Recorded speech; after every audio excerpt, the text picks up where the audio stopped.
The most devastating pandemic in human history may have been Europe's greatest catalyst for progress. The Black Death swept through Europe in the 14th century, claiming millions of lives. Yet, out of this immense tragedy emerged unexpected transformations. With a drastically reduced population, labor became scarce, empowering peasants to demand better wages and living conditions. Farmlands lay fallow, leading to more diversified and sustainable agriculture. Societal structures shifted as feudalism weakened, paving the way for economic growth and innovation. In an ironic twist, the devastation of the plague set Europe on a path toward modernity and progress. Picture this. It's 1347, and a merchant ship limps into the Sicilian port of Messina.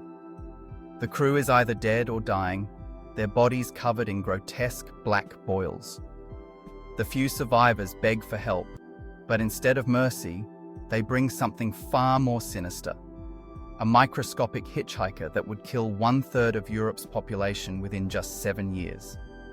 The Black Death had arrived, and with it came an apocalypse that would reshape civilization forever. But here's the twist that will shatter everything you thought you knew about medieval history. This catastrophic plague, responsible for perhaps 75 million deaths, may have been the single greatest catalyst for European advancement, democracy, and prosperity. The very disaster that brought Europe to its knees ultimately lifted it to unprecedented heights. The feudal prison before the storm. To understand how death became liberation, we must first examine the suffocating world of 14th century Europe. Imagine being born into a society where your entire life was predetermined by the circumstances of your birth.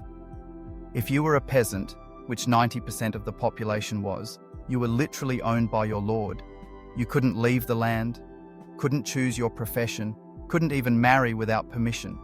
You worked the same strips of land your great-grandfather had worked, using the same primitive tools, following the same ancient agricultural methods. This was the feudal system, a rigid, unchanging hierarchy that had dominated Europe for centuries. At the top sat kings and nobles who owned vast estates. Below them were knights who provided military service in exchange for land. And at the bottom were serfs, human property bound to the soil like livestock. The Catholic Church reinforced this system, teaching that social mobility was not just impossible, but morally wrong. God wills it, they proclaimed, and who were mere mortals to question divine order. Innovation was not just rare, it was actively discouraged. Why develop new farming techniques when the same families had worked the same land the same way for generations? Why build better roads when peasants couldn't travel? Why establish schools when knowledge was the exclusive province of the clergy?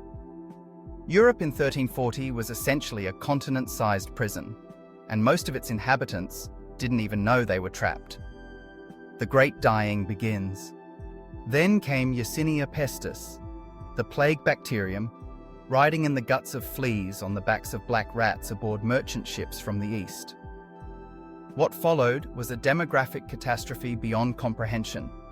In just 7 years, from 1347 to 1354, the Black Death carved through Europe like a scythe through wheat. Entire villages vanished overnight. In some regions, mortality rates reached 60%. Cities became graveyards. London lost half its population, Florence 2/3. The dead piled up faster than they could be buried. Mass graves couldn't contain the corpses. In many places, the living simply fled, abandoning their homes, their possessions, their very identities. But here's where the story takes its extraordinary turn.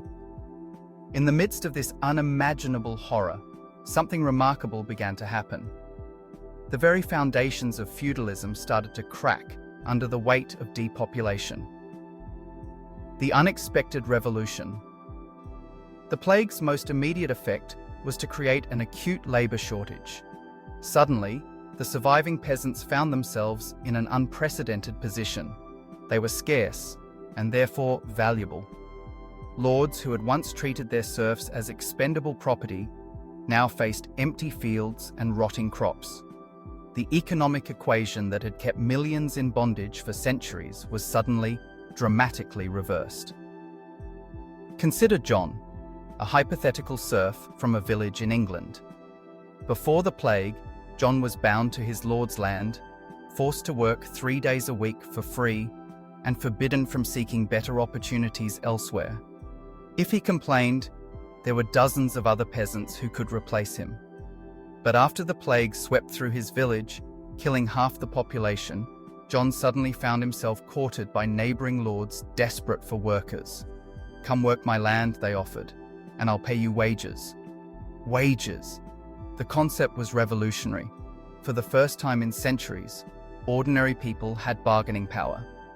They could demand better treatment, higher compensation, and, most shocking of all, freedom of movement. The English Peasants' Revolt of 1381 was just one dramatic example of this transformation. When the government tried to freeze wages at pre-plague levels, peasants across England rose up in coordinated rebellion. Their battle cry was simple but revolutionary. When Adam delved and Eve span, who was then the gentleman? They were questioning the very notion that some people were born to rule and others to serve. The birth of capitalism and innovation. But the changes went far deeper than simple labour relations. The massive die-offs created opportunities that would have been unthinkable in the rigid pre-plague world. Younger sons who would never have inherited land suddenly found themselves with property. Enterprising peasants could lease abandoned farms. Ambitious merchants could expand into vacant markets. This demographic reshuffling broke the stranglehold that old families had maintained over economic life. For the first time in centuries, talent and ambition mattered more than bloodline. The result was an explosion of innovation and economic experimentation that laid the groundwork for modern capitalism.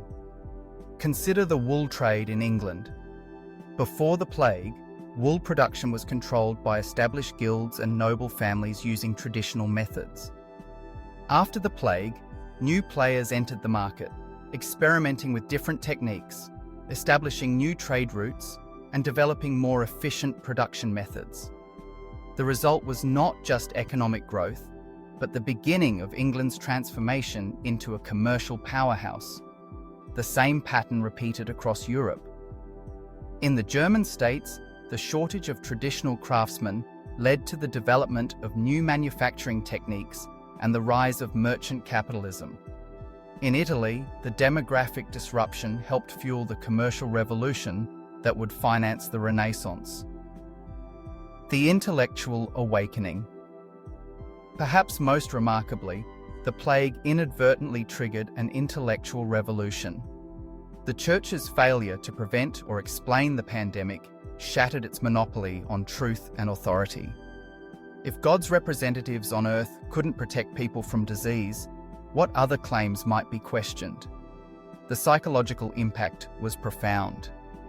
Survivors had witnessed the collapse of everything they'd been taught was permanent and divinely ordained. Social hierarchies that had seemed as immutable as the stars had crumbled in months. If the feudal system could collapse, if lords could die as easily as serfs, if the Church could offer no protection against invisible death, then perhaps everything was open to question. This skepticism fueled the intellectual ferment that would later blossom into the Renaissance and the scientific revolution. Universities, which had been primarily training grounds for clergy, began expanding their curricula. New ideas about governance, natural philosophy, and human potential found eager audiences among survivors who had seen their old world die. The printing press, invented barely a century after the plague, might never have found such fertile ground in the rigid hierarchical world of 1340. But in the more fluid, questioning society that emerged from the pandemic, new ideas could spread like wildfire. The democratic seeds. Most extraordinary of all, the plague planted the seeds of democratic government. The labour shortage forced rulers to negotiate with their subjects rather than simply command them. Peasants who could demand wages could also demand political representation. Towns that needed to attract new residents offered charters guaranteeing certain rights and freedoms. These may seem like small concessions, but they represented a fundamental shift in the relationship between rulers and ruled. For the first time since the fall of Rome, ordinary Europeans began to see themselves as something more than property. They were workers with value, citizens with rights, human beings with agency. The English Parliament's growing power, the rise of city-states in Italy, the development of representative assemblies across Europe, all of these democratic innovations were direct or indirect consequences of the post-plague social transformation. The devastation that should have strengthened autocracy, instead, created the conditions for its eventual overthrow. The unthinkable truth. So here we stand before one of history's greatest paradoxes. The worst pandemic in human history may have been Europe's salvation. The Black Death didn't just kill bodies, it killed an entire social system that had kept millions in poverty and ignorance for centuries. In its place arose a more dynamic, innovative, and ultimately more humane civilization.